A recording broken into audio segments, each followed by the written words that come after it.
માં જોવા જેવી થઈ સુરતમાં કાજુ ભરેલો ટેમ્પો પલટી જતા લોકોએ કાજુની લૂંટફાટ કરી। કોઈએ ખિસ્સામાં કાજુ ભર્યા, કોઈએ રૂમાલમાં ભર્યા, કોઈએ ટોપીમાં ભરી ગયા, કોઈએ આખું કેરેટ ઉઠાવી લીધું તો કોઈએ હાથમાં શીંગ ચણા હોય તે રીતે કાજુ આરોગવાનું શરૂ કરી દીધું। પૂરપાટ જતો ટ્રક પલટ્યો અને રોડ પર કાજુની રેલમછેલ થઈ। ત્યારબાદ પ્રકારના દ્રશ્યો સર્જાયા। સુરતના માંડવીના મોટા નોગામા ગામ નજીક પૂરપાટ આવતો ટ્રક પલટી ગયો હતો। કાજુ ભરેલા ટ્રકનું ટાયર ફાટી જતા પલટી ગયો હતો, જેથી રોડ પર કાજુની રેલમછેલ થઈ। રોડ પર મોટી માત્રામાં કાજુનો ઢગલો થઈ ગયો હતો। આ વાતની જાણ થતાં લોકો કાજુ લૂંટવા દોડી આવ્યા। રોડ પરથી પસાર થતા લોકો પણ પોતાના વાહનોને અટકાવી કાજુ લૂંટતા નજરે પડ્યા। જેમના હાથમાં જેટલા કાજુ આવ્યા તે રીતે લૂંટફાટ મચાવી।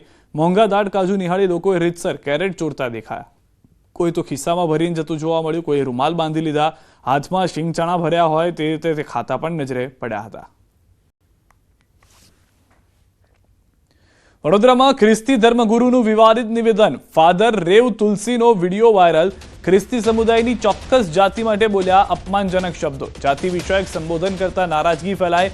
ગુડ ફ્રાઇડે અગાઉ ખજૂરી રવિવારે પ્રવચન કર્યું હતું। ન્યૂઝ 18 ગુજરાતી વાયરલ વિડીયોની પુષ્ટિ નથી કરતું। શેરોન મેથોડિસ્ટ ચર્ચના ધર્મગુરુ છે ફાધર રેવ તુલસી।